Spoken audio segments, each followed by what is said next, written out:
Hello friends, and today we'll start Standard 11, Chapter number 6, Work, Energy and Power. And in this lecture, we discuss about the collision. And we already discussed about one topic of a collision in last lecture. Okay, and collision error totally 3 points: elastic collision, inelastic collision, and completely inelastic collision. And completely inelastic collision we already discussed, and today we'll discuss about the elastic collision. And inelastic collision, what about the inelastic collision? So inelastic collision, it is not in your syllabus. You have only two topics: completely inelastic collision, which is already we discussed, and second one is the elastic collision, and that we have start today. Okay, so first we note down the topic elastic collision.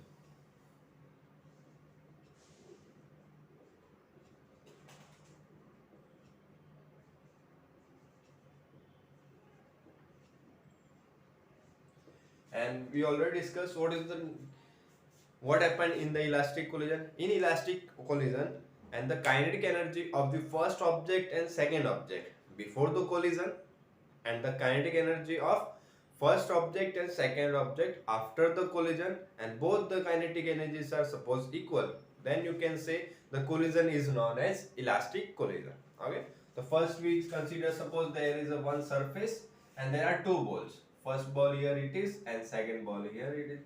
ठीक है, first ball का suppose मास consider हम कर लेते हैं m1 और इसका मास हम कंसीडर कर लेते हैं m2, और सेकंड बॉल क्या है, रेस्ट में है, और रेस्ट में तो इसके लिए वेलोसिटी क्या हो जाएगी, 0, और इसके लिए यूज क्या करेंगे, v2i, and v2i means initial velocity of second ball, v2i means initial velocity of second ball is equal to 0, and for one and which is suppose goes in this direction, means की first ball क्या कर इस direction में motion कर रही है, ठीक है, उसके लिए अगर वेलोसिटी हम कंसीडर करें तो क्या होगा, v1i, v1i means the velocity of first ball.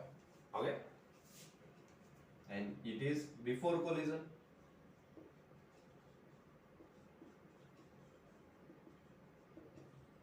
And when a first ball goes in this direction and collide with the second ball, so their velocity of both will change. इसकी जब ये ball motion करते करते जाएगी क्या होगी, second ball से collide करेगी, मींस टकराएगी, तो दोनों की वेलोसिटी क्या हो जाएगी, चेंज होगी.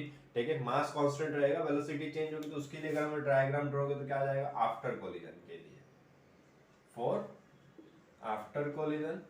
And suppose the first balls velocity suppose v1f, ये हो जाएगी इनिशियल वेलोसिटी, और ये हो जाएगी इसकी फाइनल वेलोसिटी. आफ्टर कोलिजन जो भी वेलोसिटी मिली उसको हम क्या बोलते हैं, final velocity of first ball, and mass here it is same m1, और सेकंड बॉल के लिए अगर हम कंसीडर करें तो वेलोसिटी चेंज होगी. अब देखो इनिशियल है 0 था, रेस्ट में था, तो अब रेस्ट में नहीं होगा ना, जब भी कोलाइड होगा तो क्या करने का, कुछ नहीं कुछ स्पीड से क्या करने लगेगा, मोशन करने लग जाएगा. ठीक है, और मोशन करेगा तो वेलोसिटी चेंज हो जाएगी. इसके लिए इसकी वेलोसिटी हम कंसीडर कर लेते हैं v2f. Okay, symbols are clear. m1 first ball mass, m2 second ball mass, m1 first ball mass, m2 second ball mass, and I for initial velocity and f for collisions after velocity. ठीक है, इतना. अब देखो इसमें क्या करना है, derivation में कोई भी हो, सिर्फ दो पॉइंट्स याद रखने. The first one is the conservation of momentum, and second one is the for elastic collision initial kinetic energy is equal to the final kinetic energy. Okay, the first we use conservation of momentum. And what is the meaning of conservation of momentum? Conservation of momentum is the initial momentum of any system is equal to the final momentum of any system. Means कि कोई भी system का initial momentum और final momentum अगर same होता है तो उसको हम क्या बोलेंगे, कंजर्वेशन ऑफ मोमेंटम. ओके, तो initial momentum is before collision and final momentum is after collision. So for before collision momentum is m1. For momentum's formula is p is equal to mv, so p1 is equal to m1 v1i initial momentum plus m2 v2i is equal to final momentum is after collision, first m1 v1f plus m2 v2f, and here v2i is equal to 0, so 0 into m2 0, so final equation is m1 v1i is equal to m1 v1f plus m2 v2f, and suppose V naught it is equation number 1. Okay, and second we use conservation of kinetic energy.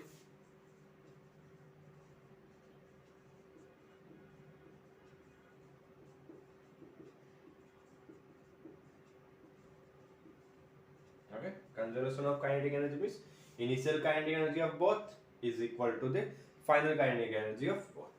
The first initial kinetic energy of first object half m1 v1 I square plus half m2 v2 I square is equal to final energy half m1 v1 f square plus half m2 v2 f square, and half is common from all steps, means ki half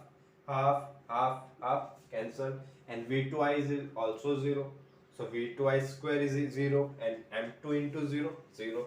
So our final equation is m1 v1 I square is equal to m1 v1 f square plus m2 v2 f square, and it is the equation number 2. Okay, clear everyone? If anyone has a doubt, you can comment in the comment box. Okay, हाँ देखो, अब इसके बाद एक simple से step है, मुझे step क्या करना पड़ेगा, याद रखना पड़ेगा डेरिवेशन के लिए. ठीक है, क्या स्टेप होगा, we multiply with the v2f of equation number 1. Means कि फर्स्ट इक्वेशन को हम क्या करेंगे, v2f से मल्टीप्लाई करेंगे. ठीक है, फर्स्ट इक्वेशन को v2f से मल्टीप्लाई करेंगे. ये तो हमारा इक्वेशन क्या आ जाएगा, m1 v1i into v2f. ठीक है, तो चलो स्टेप लिख देते तो याद रहेगा. Equation 1 multiply with v2f means final velocity of second. Okay, equation 1 multiply with v2f. So v1 equation number is with this, so multiply with v2f, so final equation is m1 v1i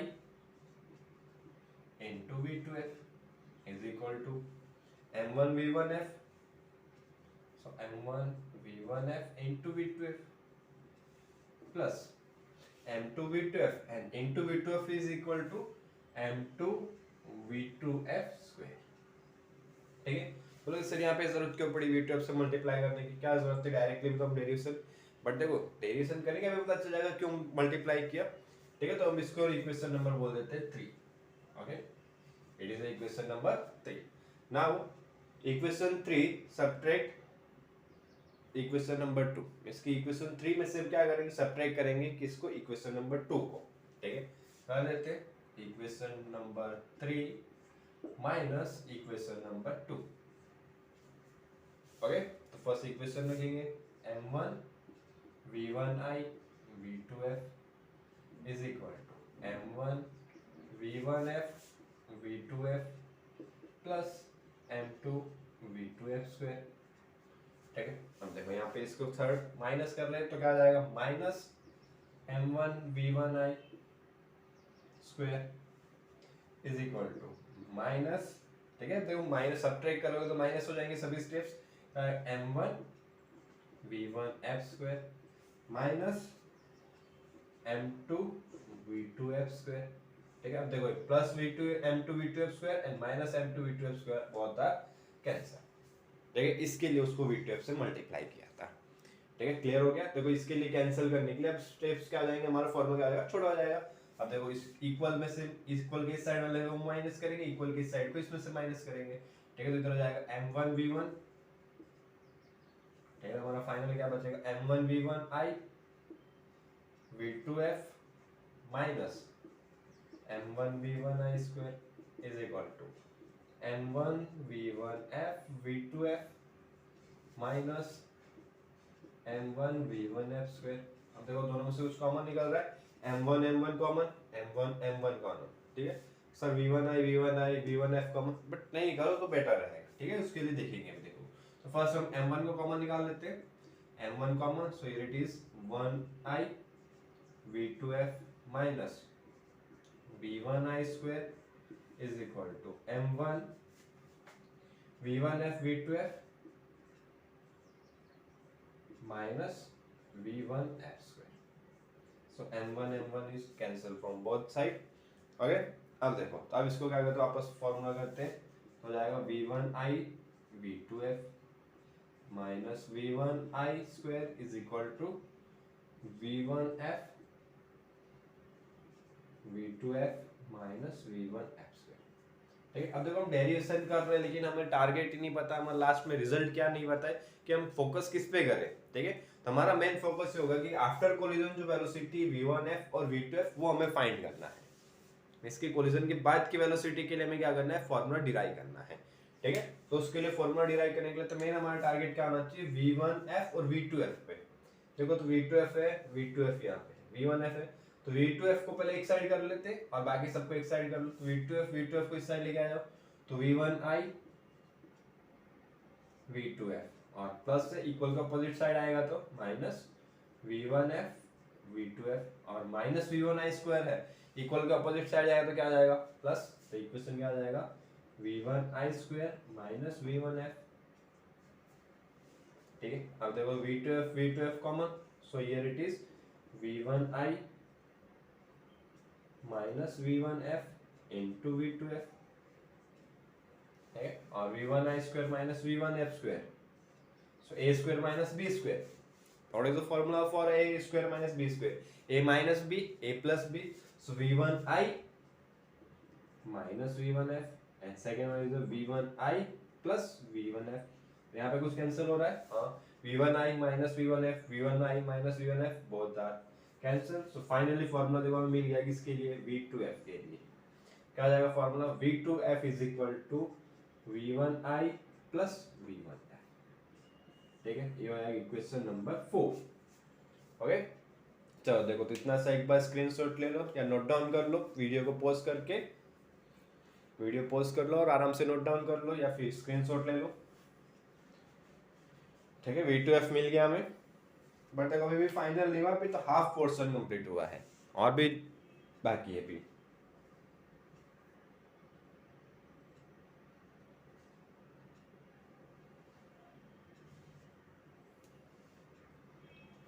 चलो हो गया। अब देखो, अब कुछ नहीं करना है, v2f और v1i के लिए सब फॉर्मूला चाहिए था, v1f के लिए तो v2f के लिए मिल गया। नहीं, ये हमारा फाइनली फॉर्मूला नहीं है, हमारे फाइनल फॉर्मूला में मास भी कंसीडर होना चाहिए, मास भी होना चाहिए, बट यहाँ पे कहीं पे मास है नहीं है।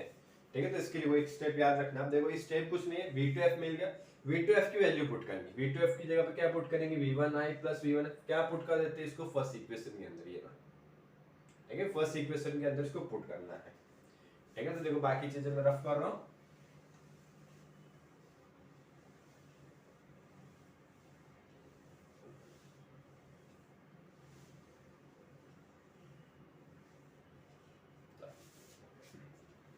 यहाँ से इसको भी रफ कर देते हैं,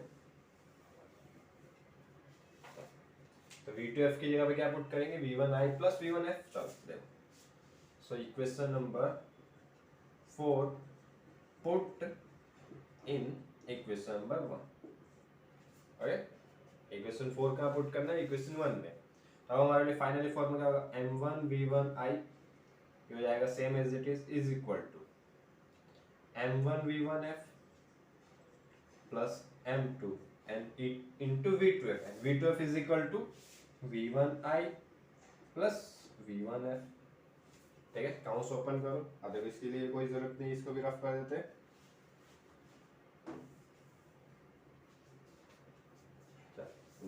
थोड़ा ध्यान से देखना, m1 v1i is equal to m1 v1f plus counts open करो, m2 v1i plus m2 v1f। हमें क्या फाइंड करना है, v1f और v।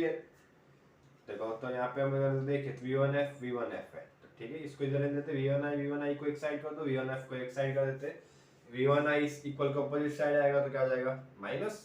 So here it is final formula is m1 v1i and m2 v1i equal का opposite side आएगा तो क्या हो जाएगा, minus m2 v1i is equal to m1 v1f m2 v1f। तो बोथ में से क्या करते हैं, V1F को कॉमन निकालते, तो यहाँ पे क्या बचेगा, remaining M1 plus M2 and V1F common. ठीक है, अब देखो तो V1I कॉमन, तो हमारा ये फाइनल फॉर्म में क्या आ जाएगा, कॉमन निकालो तो इधर क्या रिमेनिंग बचेगा, M1 minus M2 into V1I, और ये M1 प्लस M2 क्या है, मल्टीप्लाई में किसके साथ, V1F के साथ, तो इक्वल के अपोजिट साइड आएगा तो डिवाइड में, तो क्या आ जाएगा M1 plus M2 is equal to V1F। ये हो गया हमारा फाइनल इक्वेशन। ओके, क्या हो जाएगा हमारा final equation, M1 minus M2 into V1I is equal to V1F के लिए फॉर्मूला। ठीक है, देखो V1F मिल गया, अब V1F मिल गया तो क्या करेंगे, V1F की वैल्यू पुट करेंगे किसके लिए, V2F के लिए। V2F के लिए इक्वेशन क्या था हमारा, V2F is equal to V1I plus V1F। ठीक है, यहाँ पे इक्वेशन नंबर 4 था, V1I प्लस V1F। बस V1F की प्लेस पे क्या पुट कर सकते हैं, वैल्यू पुट कर दो, V2F के लिए हमें इक्वेशन आ जाएगा, V2F is equal to what, V2F is equal to V1I plus V1F, and V1F is equal to M1 minus M2 upon M1 plus M2 into V1I, and from both steps V1I is common, so V2F is equal to 1 plus M1 minus M2 upon M1 plus M2, and V1Y is common। okay, M1 plus M2 क्या करेंगे, LCM find करेंगे, तो LCM के लिए क्या आ जाएगा, V2F is equal to M1 plus M2 plus M1 minus M2 upon M1 plus M2 into V1I। यहाँ पे कुछ कैंसिल हो रहा है, plus M2 minus M2 cancel, and M1 plus M1 2M1, so V2F के लिए देखो फाइनली हमारा फॉर्मूला आ गया 2M1 V1I upon M1 plus M2। बस ये हो गए हमारे फाइनल स्टेप। ठीक है, ये फॉर्मूला याद रख लो, या फिर नहीं हो तो डेरिवेशन याद रख लो। डेरिवेशन देखो सिंपल सा होगा, conservation of momentum and second हो जाएगा हमारा कंजर्वेशन ऑफ काइनेटिक एनर्जी। बस इतना सा स्टेप याद रखना, और एक वो स्टेप को V2F से मल्टीप्लाई करेंगे। फर्स्ट इस स्टेप को V2F से मल्टीप्लाई करके सब्ट्रैक्ट कर दो, फिर धीरे धीरे डेरिवेशन करो, अपने आप फॉर्मूला आ जाएगा। ठीक है, तो ये हो जाएगा हमारा फाइनल फॉर्मूला। ठीक है, इतना नोट डाउन कर लो। ठीक है, और नेक्स्ट हम स्टार्ट करेंगे इलास्टिक कोलिजन और collision in 2 dimension in next lecture. ठीक है, और जिनके लिए नहीं है, फर्स्ट लेक्चर नहीं देखा, तो उनके लिए लिंक भी मिल जाएगा ऊपर, देखो। ठीक है, वहां से स्टार्ट कर सकते हो। इसका स्क्रीनशॉट ले लो पहले। ओके, वीडियो देखने के लिए थैंक यू, और पसंद आया तो सब्सक्राइब जरूर करना।